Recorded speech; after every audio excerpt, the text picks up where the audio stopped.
Puji Tuhan. Selamat pagi saudara sekalian. Mari pagi hari ini kita langsung saja masuk pada firman Tuhan. Dan kita akan belajar dari satu hal yang sangat penting. Yang merupakan bagian yang harusnya kita terima. Yang datangnya dari Tuhan. Dan ini memang merupakan hal yang Tuhan mau berikan kepada kita. Sebagaimana Tuhan memberikannya kepada Daud. Dan di sini pada Mazmur Daud, yaitu pada Mazmur pasal 3, kita melihat bagaimana Daud menyatakan hal itu. Mazmur Daud, Mazmur pasal 3 ayat 4 dan 5. Mazmur 3 ayat 4 dan 5. Tetapi Engkau Tuhan adalah perisai yang melindungi aku.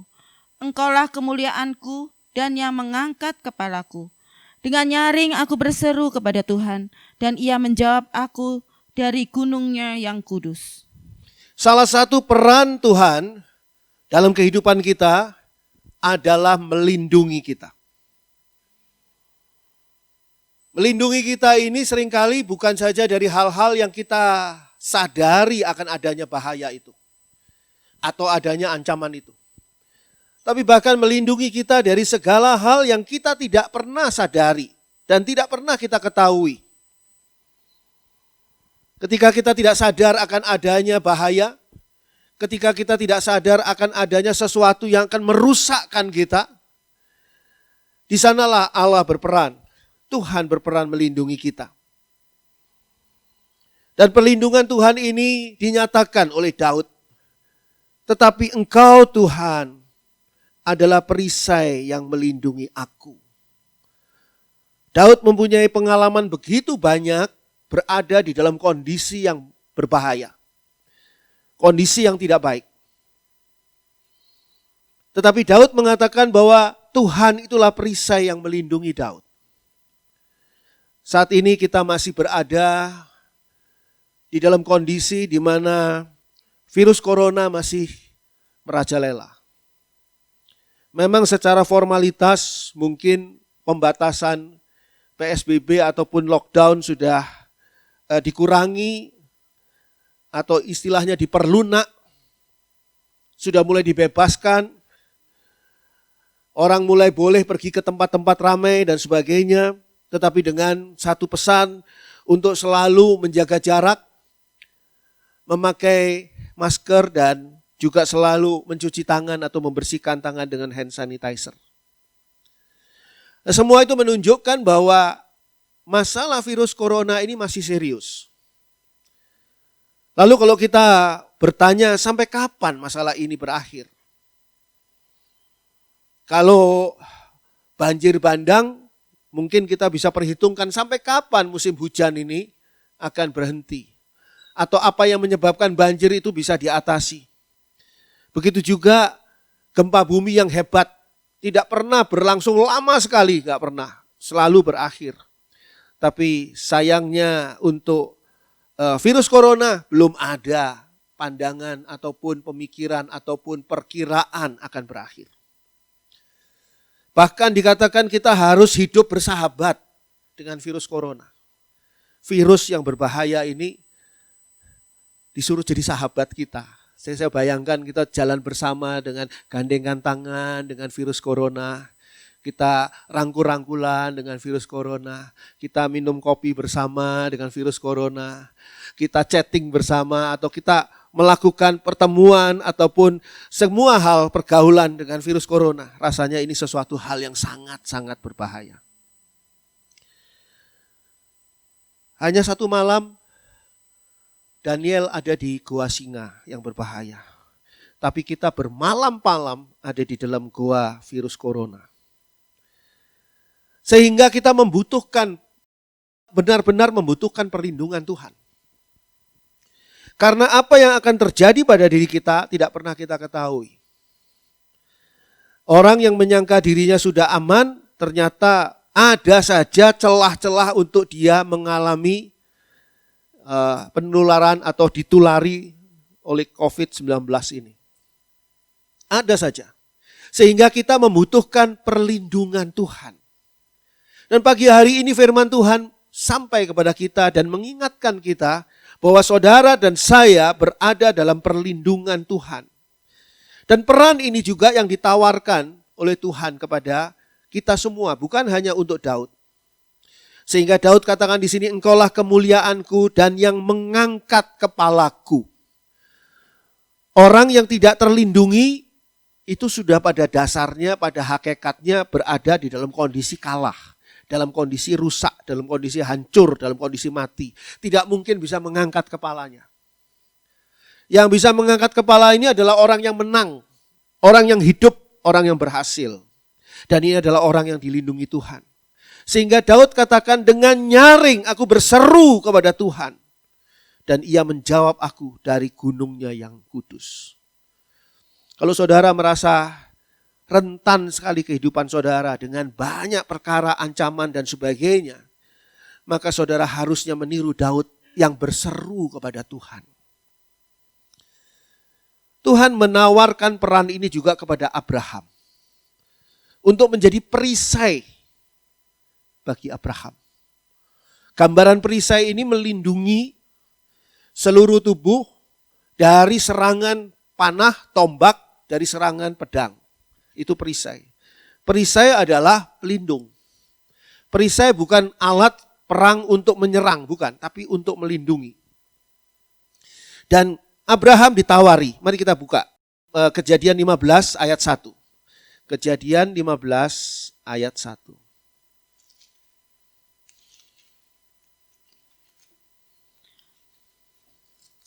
Kejadian 15 ayat 1.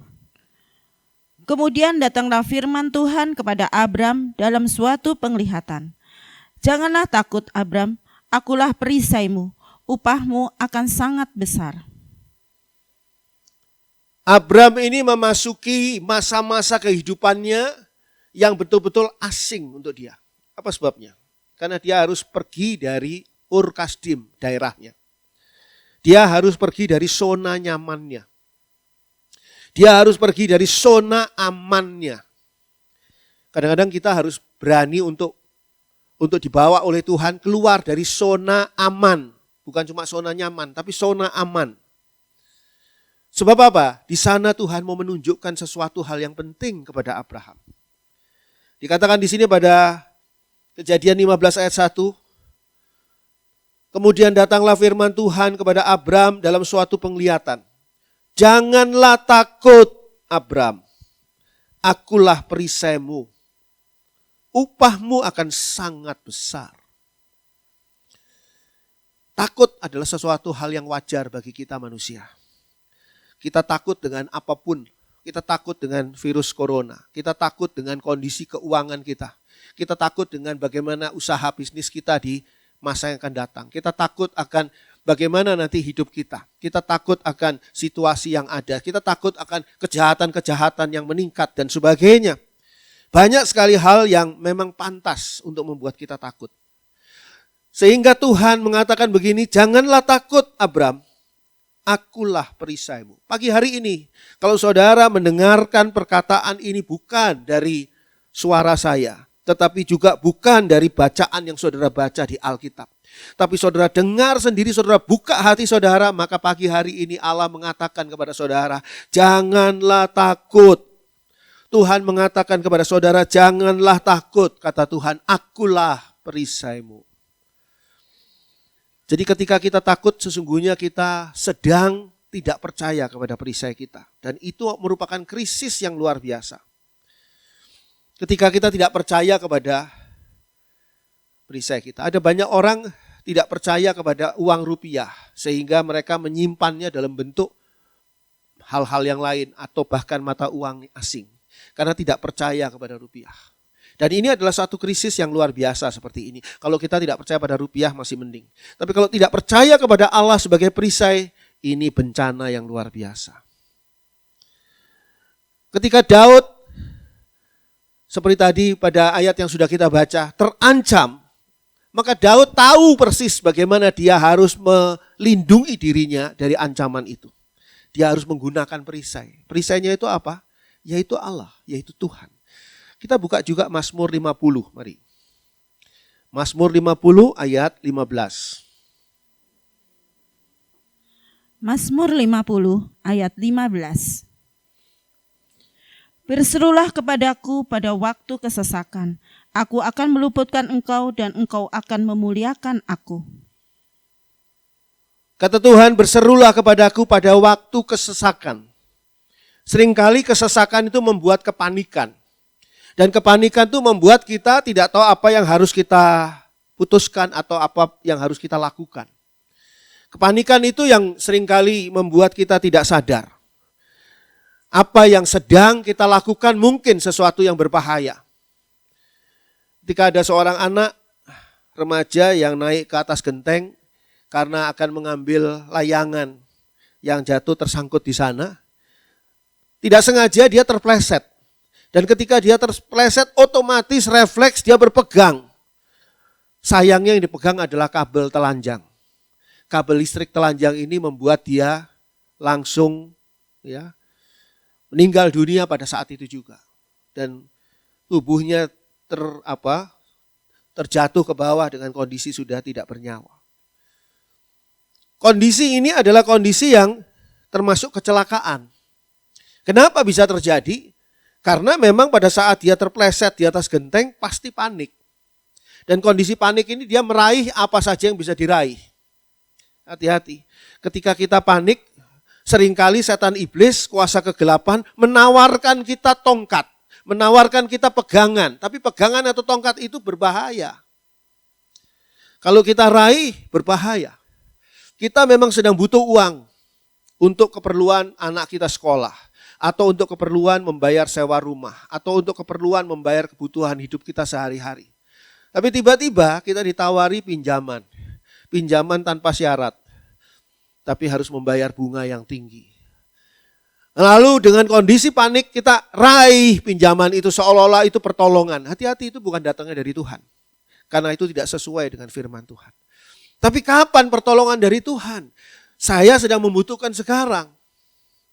Maka Tuhan menjawab melalui Mazmur 50 ayat 15 ini. Berserulah kepadaku pada waktu kesesakan. Kuncinya adalah berseru. Berseru kepada Tuhan. Berseru kepada Tuhan pada waktu kesesakan. Dan ini merupakan jalan keluar yang paling jitu, paling baik. Ketika kita dalam kesesakan kita berseru kepada Tuhan. Saya tidak tahu apa yang membuat saudara hari ini mungkin mengalami sesuatu yang masih menjadi persoalan dalam hidup saudara. Mungkin kesesakan yang semakin hari semakin menghantui. Tapi kalau kita berseru kepada Tuhan, Tuhan katakan, aku akan meluputkan engkau. Jelas. Ketika kita berseru kepada Tuhan, tidak pernah seruan kita sampai kepada kesia-siaan. Tidak pernah. Karena Tuhan akan meluputkan engkau. Meluputkan apa? Meluputkan dari kesesakan itu. Kesesakan itu tetap berlangsung, tapi engkau luput dari sana. Dan engkau akan memuliakan aku. Jangan lupa, kalau sudah diluputkan oleh Tuhan, muliakanlah Dia. Muliakanlah Dia bukan hanya dengan puji-pujian dan ucapan terima kasih. Tapi muliakanlah Dia dengan kesaksian. Kemarin saya punya kesesakan, hari ini saya diluputkan oleh Tuhan.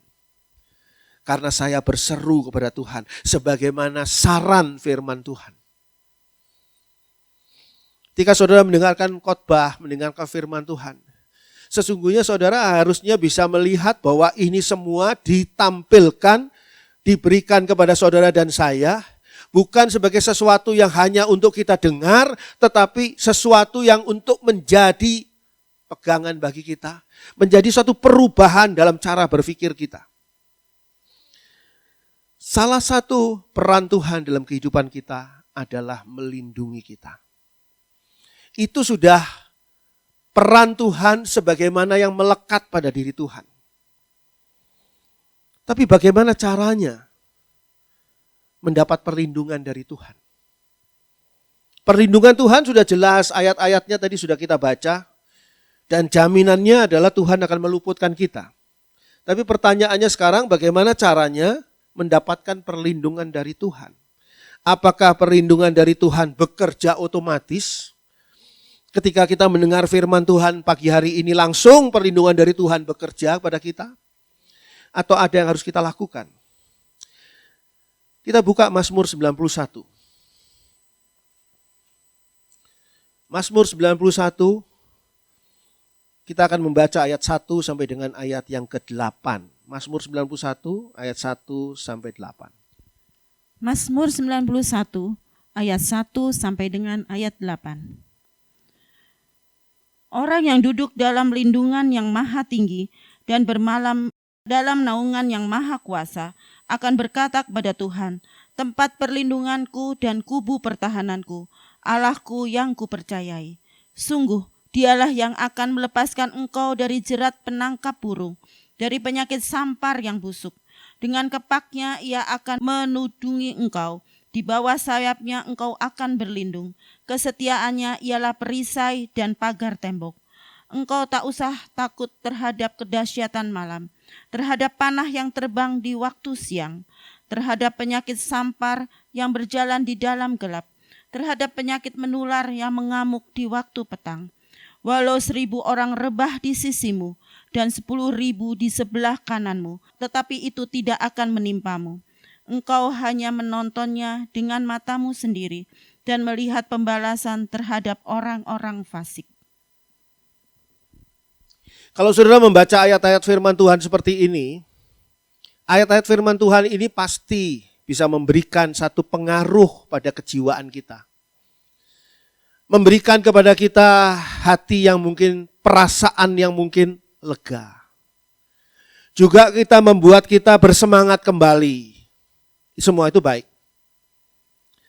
Tapi jangan kurangi kuasa firman Tuhan hanya untuk menghiburkan hati kita. Firman Tuhan yang baru saja saudara baca, yang baru saja kita dengar, adalah firman Tuhan yang penuh dengan kuasa. Kalau kita tahu bagaimana cara menggunakannya. Kita tidak disuruh hanya untuk mendengar firman Tuhan, tapi kita harus memasukkan firman Tuhan itu di dalam kehidupan nyata kita. Pertanyaan tadi belum dijawab. Bagaimana caranya mendapatkan perlindungan dari Tuhan? Kita belajar di sini. Dikatakan di sini pada ayat 1, orang yang duduk dalam lindungan yang maha tinggi dan bermalam dalam naungan yang maha kuasa akan berkata kepada Tuhan, tempat perlindunganku dan kubu pertahananku, Allahku yang kupercayai. Ada banyak orang melakukan ayat 2. Ada banyak orang mengatakan bahwa tempat perlindunganku dan kubu pertahananku adalah Allahku, Tuhanku yang kupercayai. Tapi sayangnya dia lupa bahwa sebelum ayat 2 ada ayat 1 sebagai satu syarat. Kita harus berada di posisi yang benar ketika kita berlindung. Saudara naik sepeda motor, tiba-tiba hujan deras. Maka saudara tidak bisa mengatakan, saya dilindungi oleh jembatan tol di atas saya. Saudara tetap akan basah kuyup. Kalau saudara tidak pindah ke bawah jembatan itu. Kalau saudara masih di jalan dan saudara penuh dengan keyakinan, penuh dengan iman. Saya dilindungi oleh emper-emper toko. Tidak mungkin saya basah kuyup. Saya jamin saudara tetap basah kuyup. Kalau saudara tidak pindah ke emper-emper toko. Tidak bisa hanya dikatakan saja pada ayat 2 ini, tempat perlindunganku dan kubu pertahananku, Allahku yang kupercayai. Tidak bisa cuma berkata seperti itu. Ada ayat 1, orang yang duduk dalam lindungan yang maha tinggi.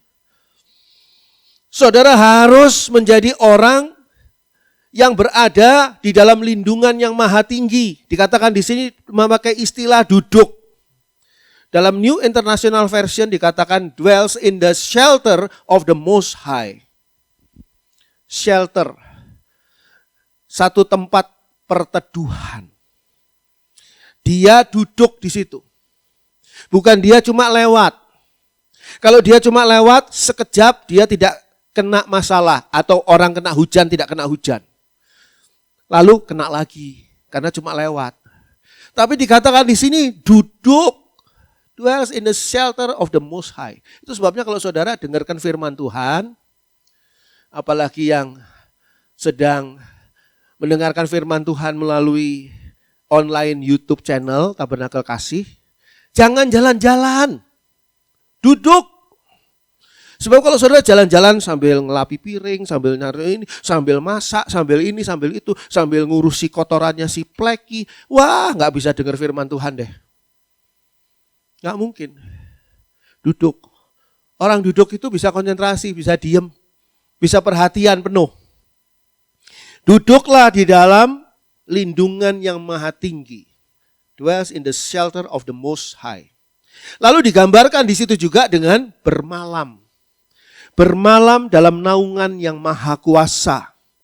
New International Version mengatakan rest in the shadow of the Almighty. Artinya beristirahat. Rest di dalam bayangan Sang Almighty. Dalam bahasa Ibrani Almighty ini adalah Shaddai. El Shaddai. Saudara boleh bernyanyi El Shaddai, El Shaddai dengan iman saudara. Percuma. Tidak akan terjadi apa-apa kalau saudara tidak benar-benar rest in the shadow of the Almighty. Tidak benar-benar bermalam dalam naungan yang maha kuasa. Saudara harus berada di sana, bermalam di sana. Saudara harus tinggal di sana. Barulah kita dapat berkata dengan benar. Berkata apa? Aku berkata kepada Tuhan. Tempat perlindunganku ayat 2. Dan kubu pertahananku, Allahku yang kupercayai. Saat saudara berkata seperti itu, saudara bukan hanya berkata kepada Tuhan karena Tuhan sudah tahu sebetulnya. Tapi saudara sedang berkata pada diri saudara sendiri. Sehingga ketika saudara berada dalam kecemasan, ketakutan, kegalauan, kebimbangan, ketakutan, katakan kepada diri saudara sendiri bahwa aku ini berlindung di dalam Allah yang kupercayai. Tempat perlindunganku dan kubu pertahananku, Allah yang kupercayai. Saudara juga berkata kepada siapa? Saudara berkata kepada semua orang. Semua orang ini yang mungkin bersimpati kepada saudara. Orang bersimpati itu adalah satu hal yang positif, yang baik. Tapi saudara jangan bergantung pada orang yang bersimpati kepada saudara. Apa sebabnya? Karena orang itu orang. Manusia. Dia sendiri punya masalah. Dia sendiri punya pergumulan. Dia sendiri punya kekhawatiran dan ketakutan. Dia bersimpati kepada saudara baik. Dia punya rasa belas kasihan. Rasa empati kepada saudara baik. Tapi saudara jangan bergantung kepada orang itu. Sehingga saudara harus berkata, tempat perlindunganku dan kubu pertahananku, Allahku yang kupercayai. Saudara kalau lagi naik motor, tiba-tiba hujan, mau berlindung di bawah jalan layang yang melayang di atas kepala saudara, saudara harus pastikan bahwa jalan layang itu tidak sedang dalam proses ambruk. Kalau saudara tidak percaya pada jalan layang itu, takutnya prosesnya lagi ambruk, lebih baik saudara berlindung di tempat lain. Makanya saudara harus percaya kepada tempat perlindungan saudara. Makanya di sini dikatakan, Allahku yang kupercayai. Pertanyaannya, sungguhkah saudara percaya pada Allah? Sungguhkah saudara benar-benar percaya pada Tuhan? Yang percaya kepada Tuhan pasti bisa duduk dalam lindungan yang maha tinggi dan bermalam dalam naungan yang maha kuasa. Rest in the shadow of El Shaddai. Barulah kita bisa berkata dengan benar pada ayat 2. Bahwa Tuhan itu tempat perlindungan kita. Dan kita berkata begitu juga untuk siapa? Kita berkata untuk kuasa gelap. Kuasa gelap yang mengancam kita. Kuasa gelap yang saat itu membahayakan kita. Entah bagaimana caranya. Kita katakan kepada kuasa gelap itu, pada setan iblis itu, tempat perlindunganku dan kubu pertahananku, Allahku yang kupercayai. Maka saudara akan terhindar dari semua ancaman dan saudara mendapat jaminan perlindungan dari Tuhan. Jaminan dari Tuhan ini luar biasa. Dikatakan pada ayat 3 dan selanjutnya, sungguh Dialah yang akan melepaskan engkau dari jerat penangkap burung, dari penyakit sampar yang busuk. Jerat penangkap burung. Jerat penangkap burung ini diletakkan oleh seseorang untuk menjerat burung. Tapi ini gambaran di mana kuasa kegelapan menaruh kita pada jerat. Saudara pasti ingat bagaimana berkali-kali Simpson yang merupakan hakim-hakim yang Allah tunjuk tidak boleh dipotong rambutnya karena disitulah letak kekuatannya. Itu berada di dalam jerat untuk membongkar rahasianya. Membongkar rahasianya yang tidak boleh dikatakan kepada siapapun. Tapi kalau kita berada di dalam perlindungan Tuhan, maka kita akan dilepaskan dari jerat penangkap burung. Jeratnya tetap ada, tidak terganggu, tapi kita tidak tertangkap. Dan penyakit sampar yang busuk pada zaman dahulu itu penyakit sampar, ini adalah gambaran penyakit yang tidak bisa diobati dan membawa kematian. Gambaran buat kita pada hari ini adalah virus corona yang membawa pada kematian. Ini bolehlah disetarakan dengan penyakit sampar. Ini tuh seperti jerat penangkap burung yang kita tidak ketahui. Dari mana dan bagaimana bisa membuat kita terjangkit atau kena terkontaminasi oleh penyakit ini. Bahaya yang tidak kita sadari itu digambarkan di sini sebagai jerat dan penyakit. Kadang-kadang saudara tidak sadar. Ketika saudara berbisnis dan partner bisnis saudara ini sedang menjerat saudara. Untuk apa? Untuk membuat saudara nanti terjebak di dalam sistem bisnisnya dan saudara akan mengalami kerugian yang sangat besar. Ini adalah bahaya yang tidak kita sadari. Ketika kita tidak berani melangkah, dikatakan ya namanya bisnis kan harus ada risiko. Kalau kamu tidak mau ngambil risiko ya nggak bisa bisnis. Ternyata ini jerat. Ini bukan berkat, tapi jerat. Hati-hati. Kadang-kadang jerat itu juga seperti berkat. Saudara mungkin pernah menaruh, ya kalau di film-film kartun itu gambar keju ya, untuk apa? Untuk tikus-tikus itu supaya terjerat. Atau kalau di kita ikan asin gitu ya, taruh di situ. Tapi jangan jambar roti terlalu mahal, ikannya murahan aja. Jerat untuk jebakan tikus. Itu bukan berkat, dari jauh tikus itu kelihatannya melihat, wah ini berkat nih, luar biasa. Kok saya tiba-tiba dapat berkat Tuhan ini? Enggak, begitu dia masuk ke sana, dia terkena jebakan. Hati-hati. Dan kita seringkali, kita tidak ada seorang pun yang mau kena jerat. Kita tidak ada seorang pun dari kita yang mau kena penyakit, seperti dikatakan ayat 3. Tapi itu tidak kita sadari. Tidak kita sadari. Kalau kita sadari pasti kita menghindar. Begitu juga situasi bahaya. Situasi bahaya yang kita alami. Tuhan tidak pernah mengubahkan situasi bahaya itu. Tapi Tuhan meluputkan kita dari situasi bahaya itu. Sehingga dikatakan di sini pada ayat 5. Atau pada ayat 4 dulu. Dengan kepaknya ia akan menudungi engkau. Di bawah sayapnya engkau akan berlindung. Kesetiaannya ialah perisai dan pagar tembok. Ayat 5. Engkau tak usah takut terhadap kedahsyatan malam. Ini adalah situasi bahaya. Tuhan tidak mengubah kedahsyatan malam tiba-tiba celing jadi siang hari. Oh enggak. Kedahsyatan malam tetap kedahsyatan malam. Terhadap panah yang terbang di waktu siang. Panah ini berbahaya loh. Karena apa? Panah itu cepat. Dan datangnya seringkali tidak tahu arahnya. Kalau tombak, kalau pedang, kita masih tahu, ini orang mau nusuk nih. Kita masih bisa menghindar atau pakai perisai. Pedang juga begitu. Tapi kalau panah bisa ditembak dari tempat jauh. Panah itu seperti kita zaman sekarang ini pistol lah. Orang itu bisa tidak sengaja kena peluru nyasar. Itu peluru nyasar. Sekarang bagaimana kalau peluru itu tidak nyasar, memang ditembakkan kepada kita. Dari posisi yang kita tidak tahu. Bahkan di siang hari, ini siang hari.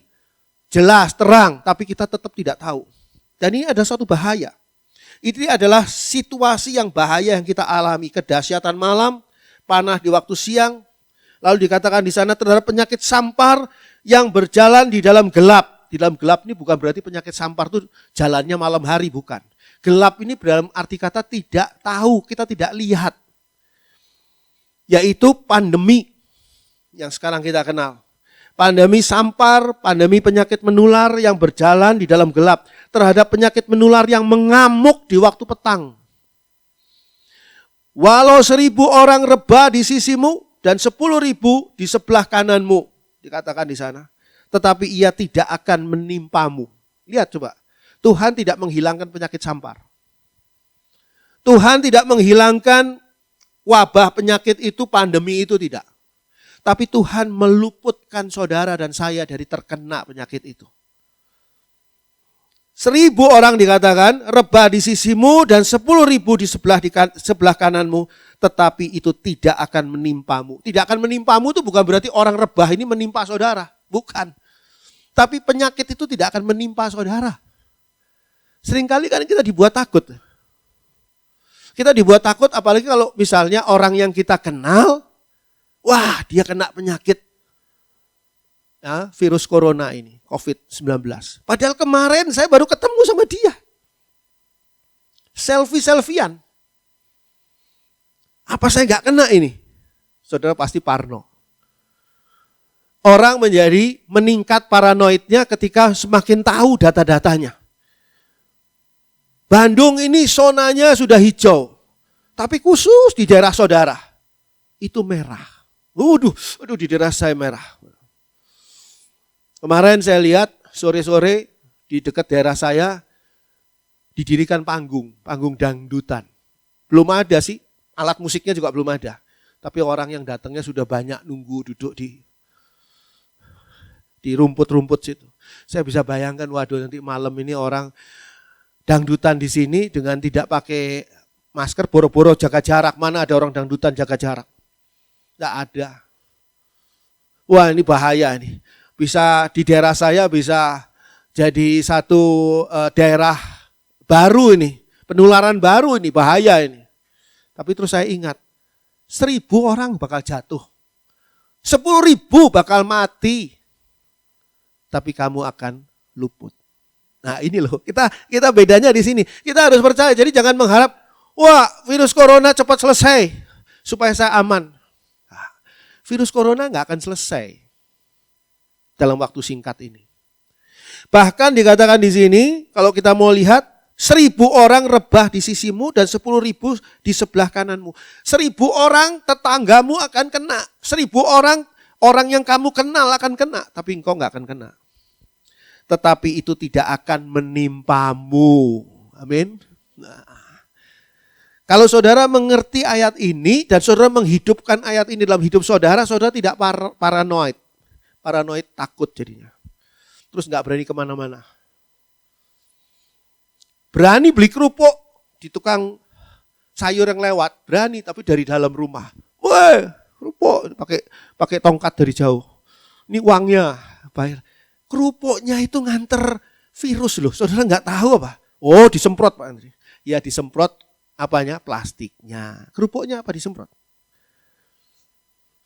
Wah Pak Andri khotbah nakut-nakutin. Ini bisa paranoid lagi nih. Gereja banyak yang nggak berani buka loh. Karena apa? Takut jadi klaster baru. Klaster apa? Penularan. Kapan kita mau buka? Nggak akan buka kalau seperti itu caranya. Saya ditanya, Pak Andri di gereja Pak Andri dilarang nggak orang yang berusia di atas 60 tahun? Kalau dilarang saya termasuk terlarang nantinya. Karena saya umurnya 60 tahun lebih sedikit. Saya bilang orang muda saja, kemarinnya itu nggak tahu saudara dilihat apa namanya video yang viral itu dikirimi sama adik saya, apa orang yang pergi ke Jawa Tengah, wah, naik bis perempuan itu masih muda, mati di dalam bis. Orang sebisnya apa nggak syok gitu? Bukan syok karena dia mati, bukan loh. Syok karena dia COVID-19. Dikeluarkan dari bis itu dalam kondisi sudah mati. Orang yang mengeluarkannya pakai pakaian-pakaian perlengkapan perlindungan diri, tapi orang dalam bis. Itu saya bisa bayangkan masing-masing itu Pasti bukan cuma di rapid test, bukan itu. Pasti di swab itu. Dan di swab itu, wah, penderitaan dalam kehidupan. Terus harus apa? Isolasi mandiri. Isolasi mandiri itu keren. Sebenarnya tahanan rumah, ya kan?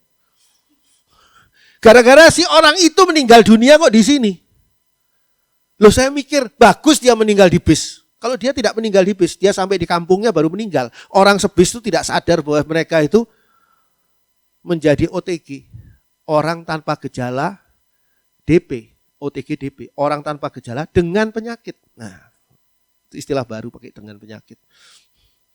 Bahaya, bahaya sekali. Saudara mau pakai apapun juga, ya mungkin bisa melindungi kita. Yang bisa adalah berlindung pada Tuhan. Tuhan, lindungi aku Tuhan. 1.000 orang akan jatuh. Saudara hitung, yang sudah saudara dengar kabarnya sudah sampai 1.000 belum? Yang sudah saudara dengar kabarnya sudah sampai 10.000 belum? Di sini katakan 10.000 di sebelah kananmu. Ini kalau disebutkan di sini ya, kalau kita mau kupas ayat ini ya, walau 1.000 orang rebah di sisimu, itu berarti apa? Itu bukan pada kehidupan saudara, tapi pada orang lain. Tapi tidak disebutkan sisi kiri. Kalau saudara perhatikan di sana, berikutnya 10.000 di sebelah kananmu. Nah, jelas kanan. Kanan adalah gambaran kekuatan kita. Yang kita yakini orang-orang ini adalah orang-orang kuat. Artinya kelompok ini adalah kelompok yang gak mungkin terkena. Ternyata terkena. Tetapi itu tidak akan menimpamu. Engkau hanya menontonnya. Menontonnya lewat HP dengan matamu sendiri. Engkau hanya menontonnya lewat televisi dari matamu sendiri. Engkau hanya menontonnya dari berita-berita dengan matamu sendiri. Dan melihat pembalasan terhadap orang-orang fasik. Jadi kalau kita lihat di sini, di dalam situasi yang bahaya yang kita alami, Tuhan tidak menghilangkan bahaya itu. Suatu ketika para Majus datang ingin bertemu dengan menyembah bayi Yesus. Kesasar pergi ke Yerusalem. Bertemu dengan Herodes. Dan Herodes berpikir, nih orang Majus ini, katanya orang bijak tapi goblok juga nih. Jadi mau saya suruh aja, nanti kamu kalau sudah nyembah raja yang baru itu kamu kesini ya, supaya saya tahu di mana raja yang baru itu. Tujuannya apa? Herodes akan membunuh bayi Yesus. Tapi di dalam mimpi orang Majus itu oleh Tuhan disuruh untuk lewat di tempat lain. Herodesnya tidak dibunuh sama Tuhan. Herodesnya tidak diapa-apain sama Tuhan. Orang Majusnya suruh menyingkir ke tempat lain. Herodes sadar, wah kurang ajar nih si Majus ini. Dia lewat tempat lain kayaknya gak mampir lagi ke istana saya. Herodes mengeluarkan perintah apa? Bunuh semua bayi di bawah usia 2 tahun. Tapi sebelum perintah itu dijalankan atau dikeluarkan, Tuhan sudah menyuruh Yusuf, Maria dan bayi Yesus mengungsi ke Mesir. Kok repot-repot sih ngungsi ke Mesir? Kenapa enggak Herodesnya aja kita punya istilah baru nih di hari Jumat. Disintrek aja sama Tuhan. Kita punya istilah baru nih. Gara-gara Tommy. Disintrek. Kenapa enggak Herodesnya aja disingkirkan oleh Tuhan? Gampang kan? Herodes mengalami serangan jantung. Selesai sudah. Enggak, Herodes sehat. Wa'alafiat. Herodes bisa mengerahkan tentara, bunuh bayi-bayi di bawah 2 tahun. Bisa. Tapi sukseskah itu? 1.000 bayi mati. 10.000 bayi mati. Tapi bayi Yesus diamankan. Itu namanya perlindungan. Perlindungan itu seringkali berupa arahan Tuhan. Nah, saudara kalau mau tahu perlindungan Tuhan itu arahan Tuhan. Kadang-kadang berupa larangan. Saya ingat betul tahun 60-an, saya waktu itu masih SMP. Itu produk celana Levi's yang paling keren dan paling baru saat itu adalah celana Levi's yang ketat banget sama badan. Ketat banget. Bahannya tuh rada stretch. Saudara yang ngalami tambahan itu tahulah. Papa saya sudah bilang, lu jangan kemana-mana, apalagi lu pakai celana ini. Sekarang ini situasi lagi gawat. Ya, pemerintah Bung Karno pada waktu itu, presidennya, itu sedang tidak suka pada Barat. Sehingga tidak suka pada The Beatles. Ini The Beatles ini lagi populer, The Beatles pada waktu itu. Nggak suka Elvis Presley yang waktu itu lagi populer. Tidak suka musik-musik yang seperti itu. Musik-musik yang tidak membangun spiritual kebangsaan. Gitu. Jangan, saya nggak nurut. Padahal papa saya ngelarang saya pergi itu bukan ingin meminjam celana sempit saya itu. Karena pasti nggak akan cukup. Saya waktu itu kurus kering gitu ya, pakai celana sempit itu. Gaya, pergi di Malang tuh ada namanya Jalan Kayu Tangan. Di Jalan Kayu Tangan tuh ada bioskop Merdeka. Itu bioskop sudah mewah banget lah zaman itu. Dekatnya di situ ada katedral. Ada patung Khairul Anwar. Oh, jadi saya pengen pulang ke Malang nih. Di situ saya ditangkap polisi. Mending kalau ditangkap disuruh push up, mending. Saya hobinya push up, hobinya olahraga zaman itu. Sekarang juga. Enggak begitu, polisi bawa gunting. Celana sempit saya digunting dari bawah sampai ke pinggul, sampai ke celana yang di dalam ikut digunting. Trek. Biar gitu, ambiar celana saya. Saya pulang dengan rasa malu, kikuk dan sebagainya. Bayangin sepanjang jalan. Memang sih jarak antara bioskop Merdeka itu dengan rumah itu berapa ya? Ada 1 kilo ada ya. 1 kilo lah. Dan saya jalan kaki. Teman-teman saya semua diguntingi semua. Sudah kerugi itu celana Levi's. Sampai di rumah, papa saya cuma ngelirik. Senyum-senyum papa saya. Benar ternyata. Larangan seringkali itu adalah keamanan, perlindungan. Coba saya di rumah, papa saya nggak akan gunting. Ya kan? Tahu harganya bahwa itu celana Levi's paling mahal pada waktu itu. Tapi gara-gara saya bandel. Makanya saudara kalau dilarang sama Tuhan, jangan bandel. Itu jangan-jangan perlindungan. Meluputkan saudara dari sesuatu hal, bencana yang tidak harus terjadi pada saudara. Kapok saya sungguh-sungguh. Dan sejak itu saya nggak punya celana lagi. Nggak dibeliin lagi. Nggak nurut. Coba nurut. Mungkin dibeliin lagi satu lagi. Saya masih ingat tuh warnanya tuh abu-abu kebiru-biruan. Abu-abu muda gitu. Kalau zaman sekarang tuh namanya abu-abu monyet. Udah. Waduh luar biasa deh. Dipermalukan benar-benar. Aduh itu pada betul-betul sudah luar biasa. Tapi perlindungan Tuhan itu seperti itu loh. Jadi kalau saudara dilarang sama Tuhan, jangan bandel. Dilarang sama Tuhan loh ya, jangan bandel. Diarahkan Tuhan, jangan bandel. Disuruh sama Tuhan, ini ada juga cerita jemaat, saudara mungkin ada yang kenal nih, jemaat lama saya nih. Dulu dia bekerja di sebuah perusahaan sepatu. Lagi enak-enak di perusahaan sepatu tahun 1997. Lagi enak-enak kerja di tempat sepatu, tiba-tiba saya bilang sama dia atas pimpinan Tuhan, kamu pindahlah dari pabrik itu. Dia nurut. Pindah kemana Pak Andri? Nanti Tuhan akan tunjukkan. Benar, nggak berapa lama dia dapat tempat kerja baru. Tahun 97-98 saudara tahu, Krismon. Perusahaan sepatu itu ambruk. Bukan ambruk bangunannya, ambruk perusahaannya, bangkrut, krut. Tapi dia diamankan Tuhan. Di perusahaan baru yang kena Krismon pun tidak. Tahun 95 saya menjadi seorang pendeta full time, bekerja buat Tuhan. Saya meninggalkan profesi saya sebagai perencana arsitek, saya meninggalkan profesi saya sebagai dosen, tinggalkan semua, tinggalkan sekuler, masuk ke dalam kehidupan rohani. Teman-teman saya semua mencibir. Ndri, lu tuh sudah enak punya perusahaan 2, kok ditinggal? Diberikan ke orang lain. Lu sudah enak jadi dosen, sudah lumayan pangkat lu sudah senior di sebuah universitas yang terkenal. Kok lu tinggalkan begitu rupa? Saya bilang saya dipanggil sama Tuhan untuk jadi hamba Tuhan.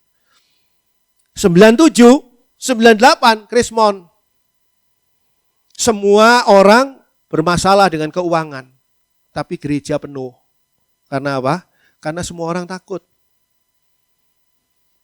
Teman saya yang mengeledek saya itu bilang, oh pantesan ya, lu ninggalin semua ya, karena lu takut bangkrut lo ya, terus sekarang lu kayak gini ya, oh lu sudah tahu dari mana sih sebetulnya? Saya bilang saya nggak tahu, Tuhan yang tiba-tiba memindahkan saya.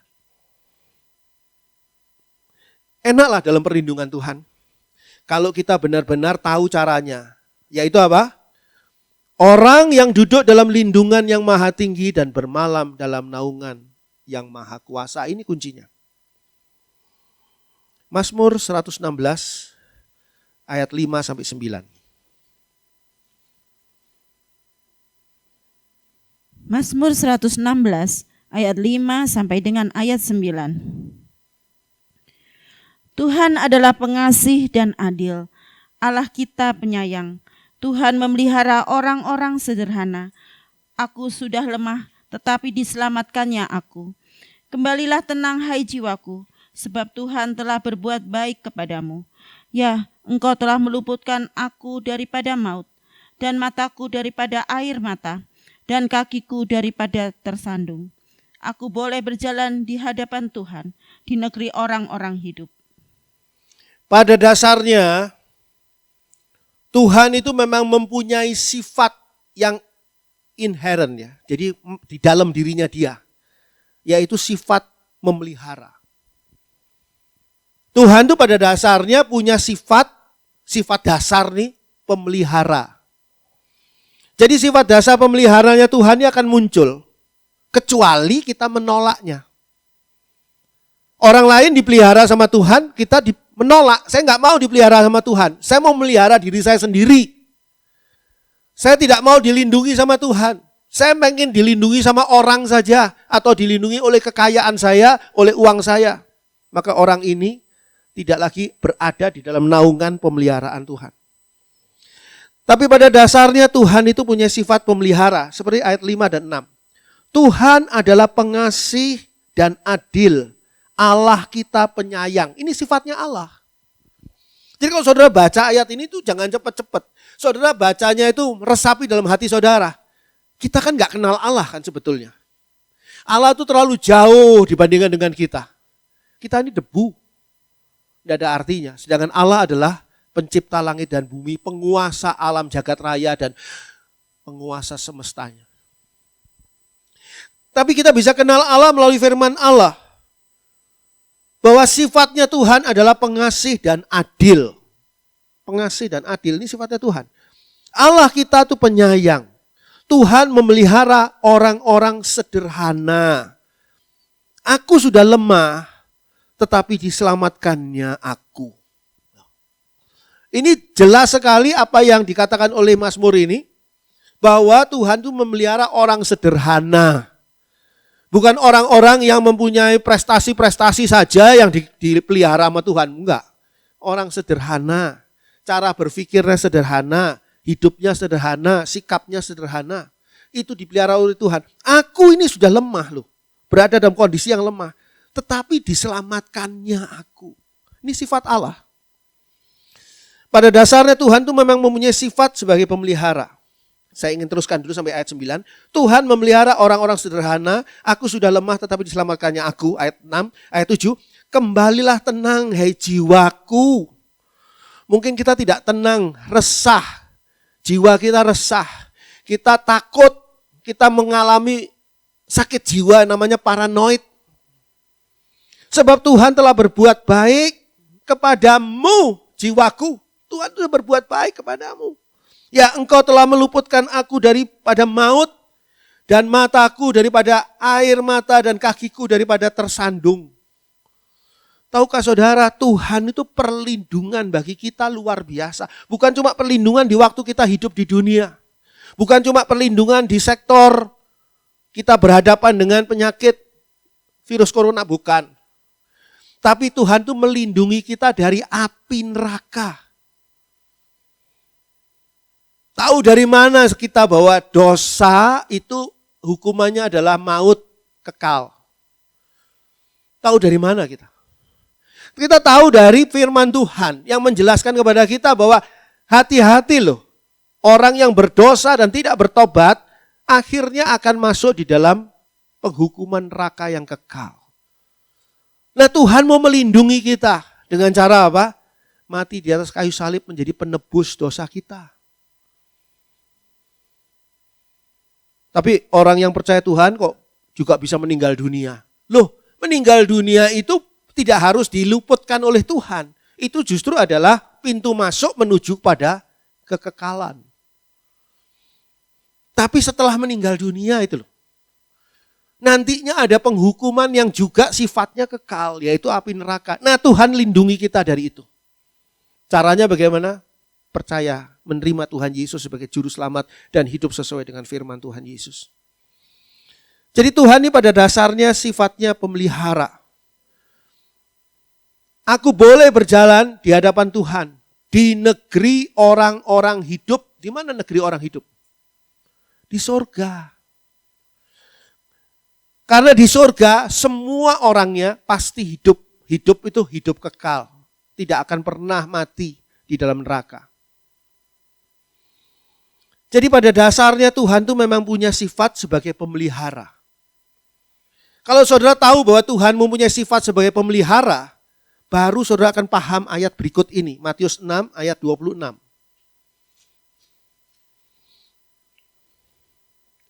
Matius 6 ayat 26. Pandanglah burung-burung di langit yang tidak menabur dan tidak menuai dan tidak mengumpulkan bekal dalam lumbung, namun diberi makan oleh Bapamu yang di sorga. Bukankah kamu jauh melebihi burung-burung itu?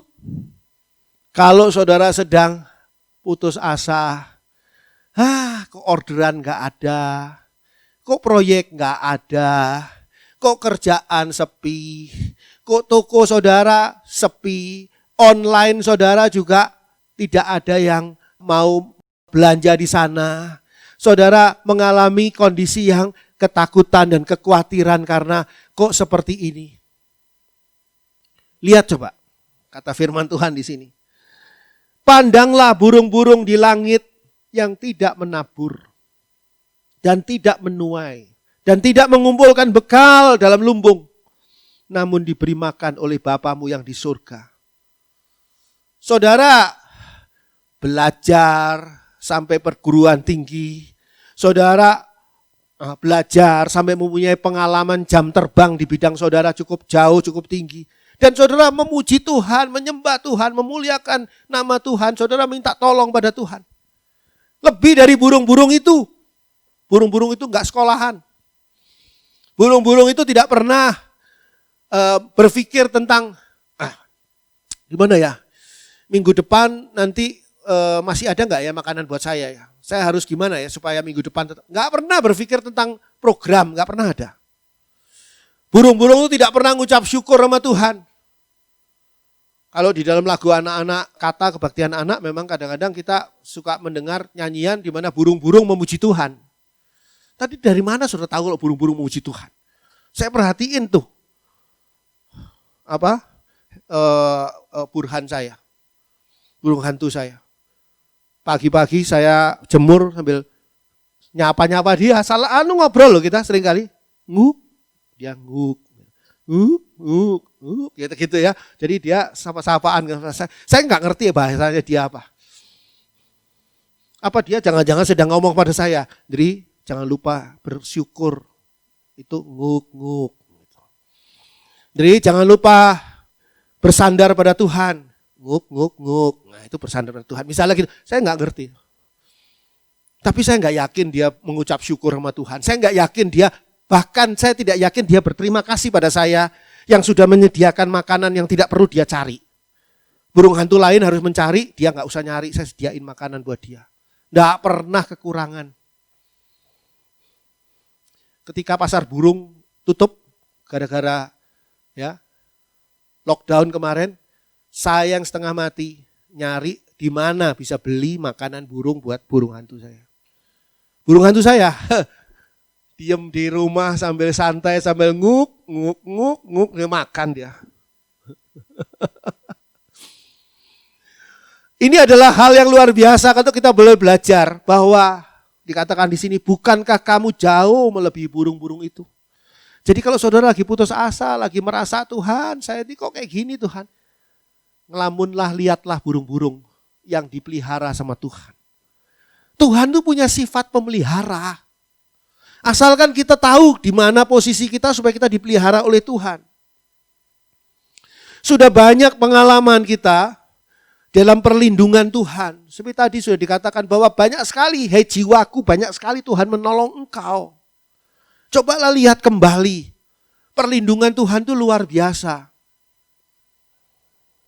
Ini adalah hal yang Tuhan ingin tunjukkan kepada saudara dan saya. Coba kita buka juga Mazmur 46 ayat 2. Mazmur 46 ayat 2.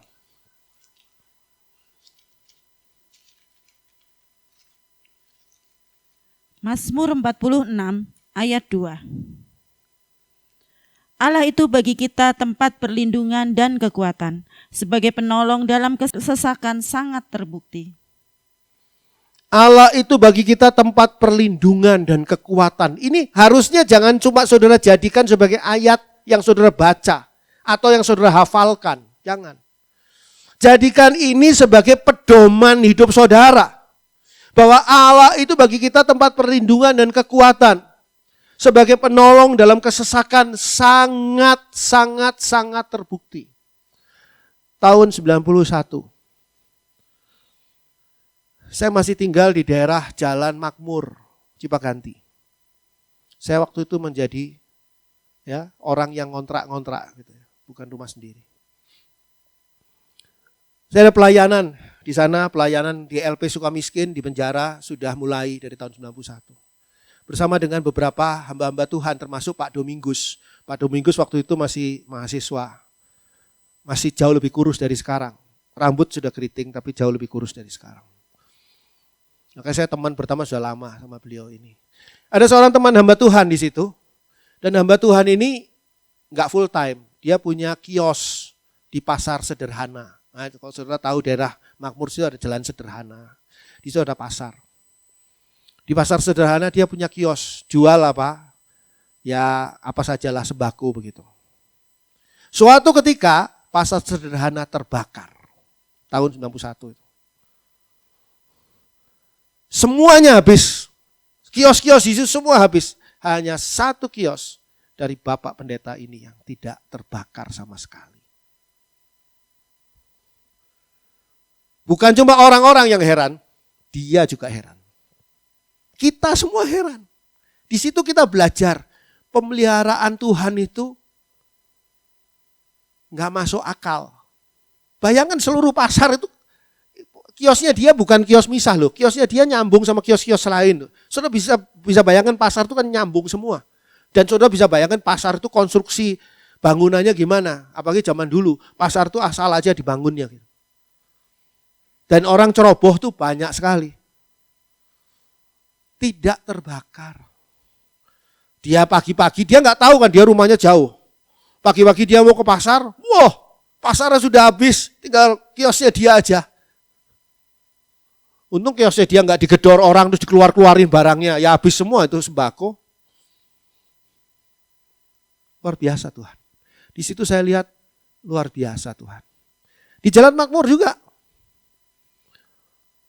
Saya itu ada mobil meskipun butut ya waktu itu. Daihatsu 55 White itu kan butut ya. Zaman dulu tuh. Yang kalau mau diturunkan kacanya itu mesti ditekan. Kalau mau dinaikkan ditarik kacanya. Ditarik bukan diputar gini, jadi enggak mempan diputar.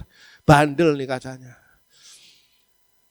Nah, orang-orang di sebelah rumah itu pada beberapa kehilangan motor dan kehilangan mobil gara-gara banyak pencuri dari daerah sana, kampung di daerah Sukajadi sana. Yang nyebrang ke sini melalui banyak jalan gang-gang kecil dari Sukajadi sana nyebrang ke daerah Jalan Makmur. Tapi mau gimana lagi, saya nggak ada tempat buat naruh mobil butut saya itu, terpaksa taruh di luar.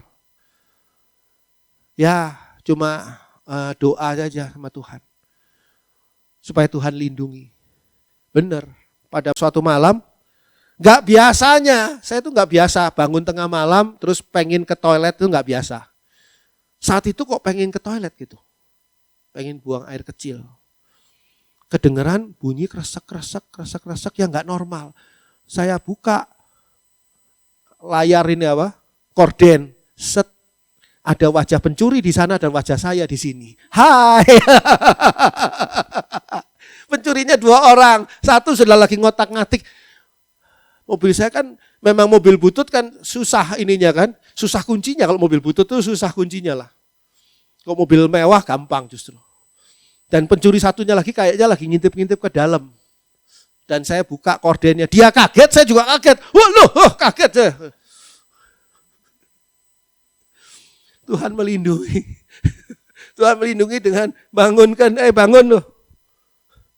Sudah waktunya untuk mengalami perlindungan Tuhan.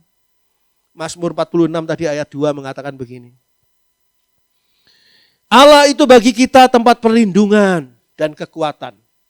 Sebagai penolong dalam kesesakan sangat terbukti. Puji Tuhan, amin. Kita masuk dalam doa. Bapa di dalam surga, terima kasih untuk ibadah pada pagi hari ini. Dan kami percaya kami pulang sudah penuh dengan kuasa Tuhan yang tinggal kami jalankan dalam hidup kami praktekkan dalam hidup kami. Karena kuasa Tuhan ini kami terima dari saat kami mendengarkan firman Tuhan tadi. Kami percaya Tuhan, Engkau melindungi kami, Engkau memimpin kehidupan kami, Engkau menjagai kami. Engkau juga Tuhan yang akan meluputkan kami dari berbagai macam hal yang buruk. Bapa dalam surga, kami menyampaikan persembahan yang saat ini di bawah, jemaat-Mu sudah membawa persembahan ini Tuhan. Biarlah semua persembahan ini Tuhan sucikan, kuduskan. Dan Tuhan sendiri berkenan atas persembahan ini. Berkati mereka yang sudah memberikan persembahan. Tuhan balas semua korban persembahan mereka ini dengan berkat Tuhan berlipat kali ganda dibandingkan dengan apa yang sudah disampaikan dengan persembahan ini. Tuhan berkati mereka yang melayani Tuhan pada pagi hari ini. Tuhan berkati mereka yang sudah menghantar kami semua untuk masuk dalam ibadah ini melalui musik, melalui lagu-lagu, melalui penampilan-penampilan, melalui semua pelayanan yang penuh kasih yang pagi hari ini boleh kami nikmati. Tuhan berkati semua pelayan-pelayan Tuhan ini di dalam kehidupan mereka masing-masing. Dan Tuhan juga memberkati akan kami semua. Biarlah Tuhan Engkau sendiri yang akan menolong kami untuk kami boleh hidup sehat dan hidup terhindar dari virus corona. Tuhan tolong kami ya Bapa. Tolong kami juga di dalam pekerjaan karir kami, tugas tanggung jawab kami, agar semuanya boleh berjalan dengan baik dan bisa berjalan dengan lancar di tengah situasi sulit seperti saat ini. Tuhan tolong gereja-Mu Tuhan, agar gereja-Mu tetap boleh melayani Tuhan dan menjadi alat Tuhan. Menjadi alat Tuhan menyampaikan berkat-berkat Tuhan kepada semua jemaat yang ada. Dan Bapa dalam surga, kami berdoa bagi kota kami, kota Bandung. Tolong ya Bapa, agar kota Bandung bisa segera mendapatkan kondisi yang baik, dipulihkan keadaannya sehingga boleh benar-benar bebas dari virus corona. Begitu juga Indonesia, Tuhan tolong agar Indonesia Tuhan jamah sedemikian rupa sehingga virus corona bisa benar-benar hilang dari bumi Indonesia. Dan kami semua bangsa Indonesia boleh mengucap syukur kepada Tuhan, boleh melakukan pengucapan syukur di hadapan Tuhan. Bapa dalam surga, sekarang kami akan kembali ke tempat kami masing-masing, kembali kepada kesibukan kami, dan kami percaya Engkau tetap menyertai dan melindungi kami. Dan kami mau membuka hati kami, Tuhan, untuk berkat yang datangnya dari Tuhan. Dicurahkan berkat yang datangnya dari Allah, di dalam kasih dan kemurahan Tuhan Yesus Kristus, di dalam persekutuan Allah Roh Kudus yang senantiasa menyertai kita dari saat ini sampai ketika Tuhan Yesus datang kembali. membawa kita masuk ke dalam surga yang mulia dan membawa kita untuk hidup bahagia bersama Tuhan senantiasa. Dalam nama Tuhan Yesus. Haleluya. Amin. Bapa